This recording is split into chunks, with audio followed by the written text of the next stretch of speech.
예, 사주 3차 시할게요. 지금 우리가 그 사주차는 자유글쓰기 관련해서 무엇을 어떻게 쓸 것인가, 이제 이런 것들을 그 염두에 두고 내가 썼던 그 칼럼들을 중심으로 이야기를 나누고 있습니다. 이제 그러니까 여러분도 이렇게 자신이 관심 있는 분야에 어떤 그 내용의 글을 쓰면 되는 것이죠. 어, 그래서 그 봅시다. 3차 시. 예. 이거 이제 그 말 하려고 했었는데, 글은 결국에 이제 그 사람의 어떤 관심, 어떤 뭐 분야에 관심이 있는가 하는 것이 이제 당연히 잘 드러나는 것이죠. 그래서 나도 이제 여러분에게 자유글쓰기, 이 자유글쓰기는 점수는 부여하지 않는다고 그랬죠. 여러분이 어떤 분야에 관심을 갖고 있는가, 그 다음에 글쓰기에 대한 어떤 그 훈련 정도가 어느 정도 되는가를 그냥 판단해 보기 위한 거라고 그랬습니다. 그래서 이제 글을 쓸 때, 그 이 지금 칼럼 한 편, 그 짧은 칼럼 한 편이 200정고지의 9장, 그 분량이라고 그랬잖아요. 여러분 이 글을 한 편 쓰기, 이거 한 꼭지라고 보통 이야기하는데, 이 한 꼭지 쓰기 위해서 내가 얼마나 많은 자료를 찾을까요? 일단 그 지금 각각의 그 해당되는 그 논의를 이어가고자 하는 어떤 문제와 밀접한 관련이 있는 어떤 문학 작품을 일단 그 찾아서 그 내용과 주제를 간략하게 보여주고 있잖아요. 글의 앞부분에. 그러니까 늘 어떤 문제에 관해서, 그러니까 어떤 문제에 관해서 글을 써야겠다라고 이렇게 일단 생각이 들 거 아니에요. 그러면 이제 그 다음으로 이제 뭘 합니까? 그 문제와 관련된 문학 작품이 뭐가 있을까를 이렇게 궁리를 하고, 얼른 떠오르지 않으면 또 이제 검색하고 찾아보고 뭐 이런 시간을 갖는 거죠. 예. 그래서 이제 이 글은, 그러니까 글은 내가 누누이 이야기해요. 글은 머릿속에서 나오는 것이 아니다. 좋은 글은 물론 머릿속에서 궁리를 하긴 하죠. 당연히 궁리를 합니다. 그러나 이제 그 궁리를 이렇게 활자화, 그 문장으로 옮기는 그 과정에서는 당연하게도 많은 자료가 필요해요. 그러니까 많은 자료를 보고 읽어보고 어떤 방향으로 글을 전개해야 되겠구나라고 머릿속에 어림을 하죠. 일단 그런 다음에 이제 글을 이렇게 써 나가는 거죠. 제목 썼죠? 제목 쓰고 이름 쓰고, 그 다음에 이제 들여쓰기 시작해서 합니다. 박노해 시인의 시 노동의 새벽. 이 시는, 그러니까 1984년을 왜 엄혹한 시절이라고 내가 이야기합니까? 84년이면 전두환 그 신군부가 이제 5.18 광주 학살을 딛고 정권을, 그러니까 잡았던 그런 시기죠. 그러니까 이제 그때, 그러니까 어떤 그 체제 비판, 다시 말해서 이제 이 박노해 시 노동의 새벽은 당시에 상당한 반향을 불러일으킨 그런 시입니다. 왜냐하면 그 내용을 좀 볼까요? 전쟁 같은 밤일에서 야간 근무죠. 탈출할 수만 있다면 진이 빠져 헛개비 같은 29배 내 운명을 날아 빠질 수만 있다면, 이제 그런 그 삶에서 벗어날 수만 있다면 그런 얘기죠. 그러니까 그걸 이제 염원하는 거죠. 그러나 어쩔 수 없지. 죽음이 아니라면 어쩔 수 없지. 이 질긴 목숨을, 가난의 멍해를 어쩔 수 없지라고 비극적인 노동 현실에 절망해요. 그러면서도 어쩔 수 없는 이 절망의 벽을 기어코 깨트려서 솟구칠 우리들의 희망과 단결을 다짐하는 것으로 끝나죠. 그러니까 이제 이 시가 당시에 그 노동자들의 그 열악한 삶을, 노동 조건과 그런 삶의 양상을 아주 적실하게 표현해 내고 있는 거죠. 그러니까 이런 이제 한국에서 이제 우리가 지금 우리가 세계적으로 경제 무역 교역량 이런 걸 보면 세계 12위 뭐 그 정도 할 거예요.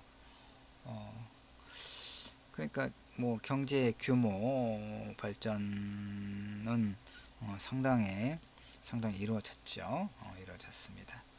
그것이 이제 1960년 4.19 혁명을 5.16 쿠데타로 이제 그 무화시키고 18년 동안 그 억압적인 정권을 유지했던 이제 박정희가, 그러니까 쿠데타 이후에 자신의 어떤 그 권력에 대한 정당성을 이제 국민으로부터 인정받는 것이 정권의 안정을 위해서 굉장히 중요한 거죠. 그래서 반공, 뭐 북한의 위협, 반공 이런 것을 이제 투축이죠. 반공. 그러니까 박정희 정권은 두 가지 그 이데올로기 측면에서 이제 그 정권을 떠받치는 것이 두 개가 있는데, 하나가 이제 반공이죠. 반공. 북한의 위협으로부터 튼튼한 안보를 유지한다. 그래서 이제 미국과의 동맹을 매우 강조하고, 그리고 그래서 이제 그 전쟁을 겪은 지가 뭐 그렇게 많이 지난 게 아니기 때문에, 60년이면 10년밖에 안 지났잖아요. 53년에 휴전을 했으니까. 그러니까 여전히 북한의 위협과 전쟁의 어떤 공포, 소위 레드 콤플렉스가 일반화됐던 시기예요. 그래서 전쟁에 북한의 위협을 과장해서 강조하고 안전 보장을 이렇게 늘 이야기하는 것. 다른 하나는 경제 발전이죠.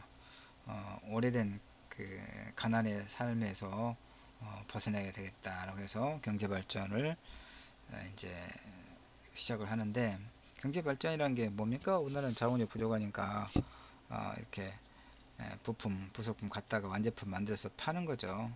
공장 지어야 되겠잖아요. 노동자도 필요하고. 공장을 지으려면 이제 대규모의 자본이 있어야 되는데, 돈이 없으니까 일본의 식민지배, 35년, 36년간의 식민지배 대가로 제대로 따지지 않죠. 위안부 문제나 강제징용 문제나 따지지 않고 한일 청구권 자금이라고 해서 한 20억 달러인가 가져오잖아요. 그래서 지금 코스코라고 하는 포항제철 짓는다거나 이렇게 해서 이제 경제개발에 몰두하죠. 공장을 이렇게 부산, 마산, 뭐 그다음에 인천 이런 데다 짓고, 이제 대규모 노동 인력이 필요하잖아요. 값싼 노동력이 필요하잖아요. 그러니까 저고가 정책으로 농촌에서 농사를 지어서는 살 수 없는 그런 상황이 되니까 이제 도시로 유휴 이잉여 노동력이 이렇게 몰려들죠. 그러니까 이제 임금이 굉장히 쌀 수밖에 없고, 그래서 장시간 노동하고 야간 노동하고 이런 열악한 환경 속에서 그러니까 70년에 이제 전태일이 분신하잖아요. 근로기준법 지켜라 이렇게.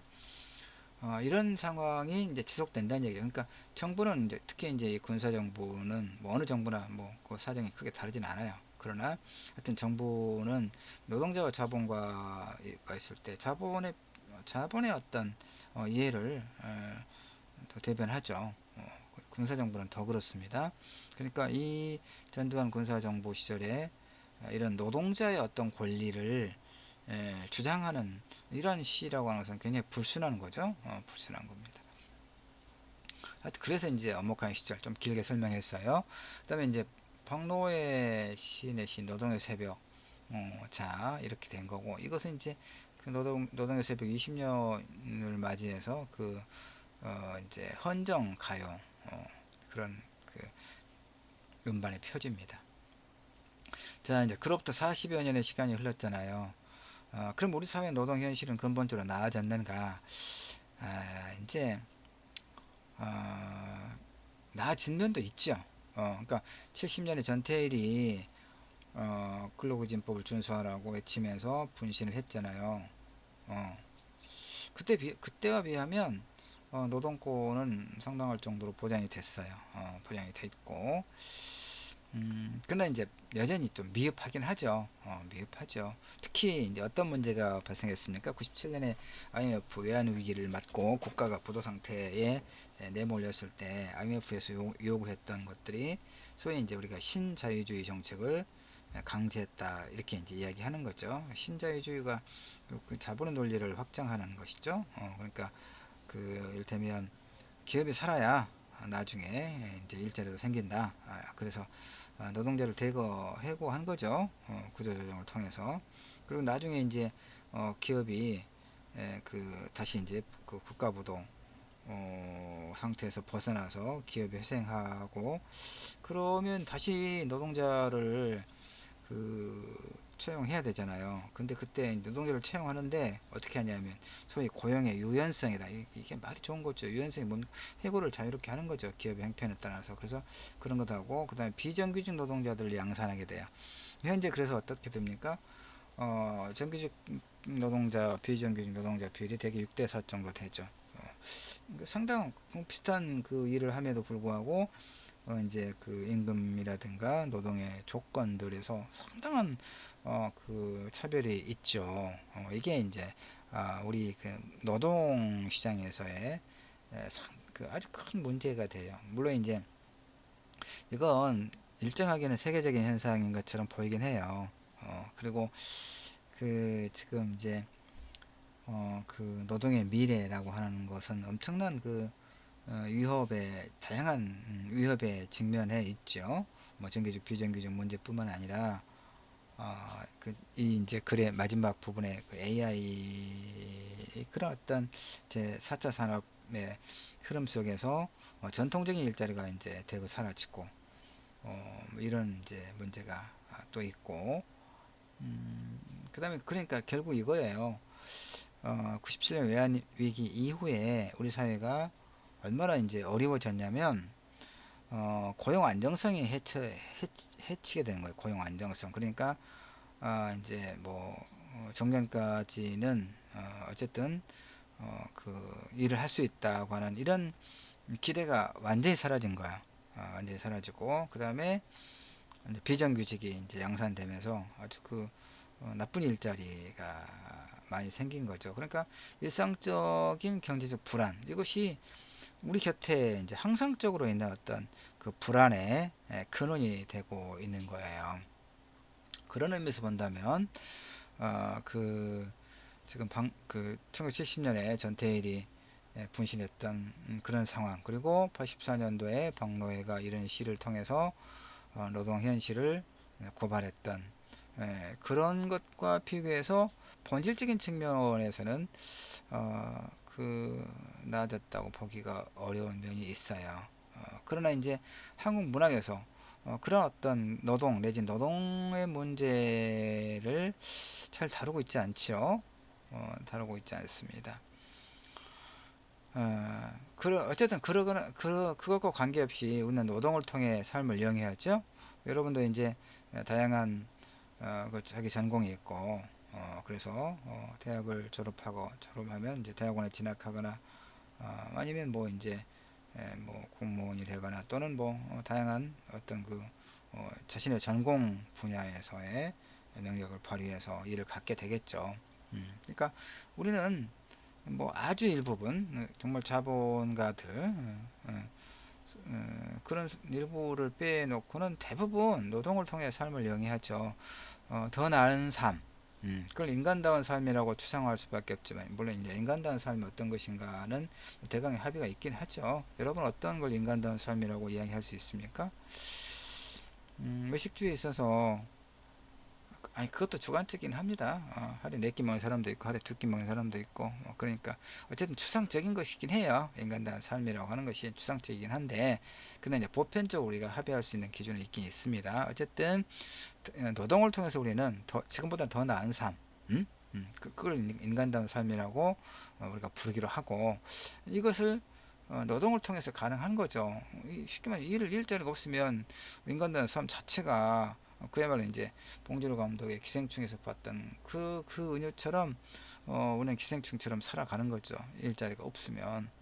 그런 측면에서 일자리는, 즉 노동은 우리에게, 우리 그 그냥 보통 사람들에게 노동은 어떤 그 전부라고 말할 수 있어요. 노동을 통해서 인간다는 삶이 가능하기 때문에.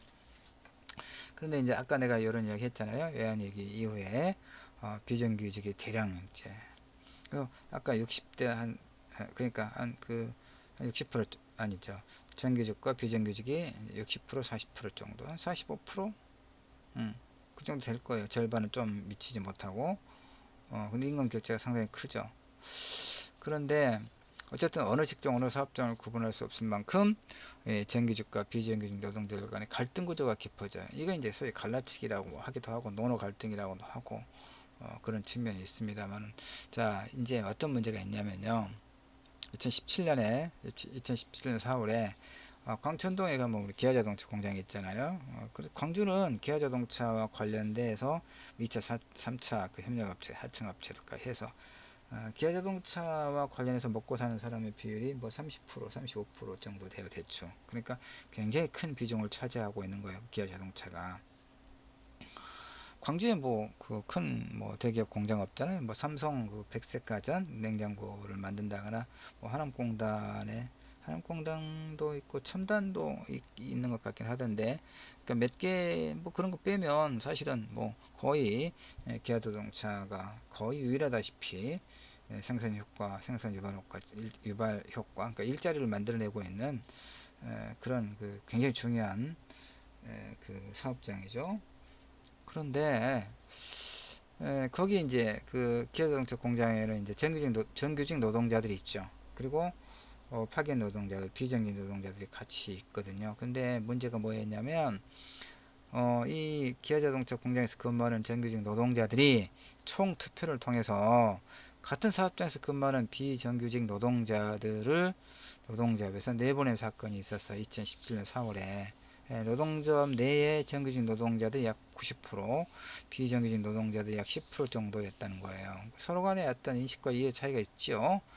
그러나 결과는 이제 이 정규직 노동자들은 이 결과를 보면 비정규직 노동자들을 나와는 다른 존재로 규정하는 것을 서슴치 않은, 이건 이제 그 시민사회에서 상당한 이제 비판을 받았죠. 그러나 이게 뭡니까? 이기주의죠. 자신들의 이기주의. 사회적 양극화의 심화, 신분의 고착화, 이런 것에 이게 굉장히 문제되고 있는 게 이거잖아요. 근데 대기업 정규직 노동자들이 이제 여기 그 뭐 한 20년 이상 근무한 기아자동차의 정규직 노동자, 생산직 노동자들이 뭐 대략 연봉이 8, 9천, 뭐 1억이 넘어가는 경우도 있고 그런 모양이에요. 난 좋은 현상이라고 생각해요. 생산직 노동자라고 해서 연봉 1억이 넘어가는 것이 문제가 될 건 없죠. 다만 이제 뭐가 문제겠어요? 비정규직 노동자들은 훨씬 덜한 그런 이제 거의 같은 그 노동 환경에서 일을 함에도 불구하고 매우 열악한 그런 환경에 있죠. 그것을 같이 나누려고 하지 않는다는 데 문제가 있는 거 아니겠어요? 그래서 사회적 양극화의 심화, 신분의 고착화에 대해 이런 이제 그 해결해야 될 문제, 우리 사회 이런 문제를 대기업 정규직 노동자들이 자발적으로 투항한 거죠. 그래서 노동자들이 사용자 내지 자본가가 아니라 자신과 비슷한 조건에서 일하는 동료 노동자와의 경쟁 내지 투쟁을 벌여야 하는 이런 상황을 만들어 버린 거죠. 이건 억압받는 현실에 저항하는 주체로서의 개인의식의 성장, 그 다음에 노동하는 인간 누구나 평등하고 존엄한 존재라고 하는 그런 인식의 보편적 인식의 확산, 무엇보다도 연대를 통해서, 노동자는 힘이 없잖아요. 자본가하고 맞서기 위해 자본가와 사업주와 이렇게 맞서서 노동의 권리를 확장하기 위해서는 뭐가 필요합니까? 필수적으로 연대죠. 연대. 노동자들 간에 연대를 통해 지금보다 더 나은 삶의 추구가 가능하다고 하는 이런 믿음 자체가 포기하게 만드는 굉장히 나쁜 선례를 기아자동차 정규직 그 이제 노동자들이 이렇게 만들어낸 겁니다. 그 노동자들 간의 연대가 사라진 자리에 남는 것은 뭐겠어요? 체제 수능적인 태도를 내면하면서 체념이죠. 체념하면서 최우선적으로 자신의 삶의 공간을 확보하기 위한 투쟁밖에 없게 되는 거죠. 그러니까 우리 사회가 갈수록 각박해지고 공동체 의식이 사라지고 갈피다면 이제 주먹 내휘두르고 그런 아주 그 험악한 사회가 됐어요. 보건사회 연구는 언제쯤인지 잘 모르겠네요. 자, 소득 수준별 이제 사망률이라고 되어 있는데 얼른 보니까 뭐예요? 300만 원 이상을 월 소득이겠죠? 300만 원 이상 월 소득 그과 100만 원 미만 간에 어떤 차이가 있습니까? 그러니까 수입이 적을수록 어때요? 수입이 낮을수록 사망하는 비율이 높더란 얘기 아닙니까? 정규직과 비정규직의 사망률. 그러니까 최근에 일테면 뭐 저 밑에다 이제 글을 배치해놔서 사진이 그림 자료가 조금 적절하지 않게 지금 배치되어 있습니다만 쭉 읽어가면서 뒷페이지에서 설명하죠.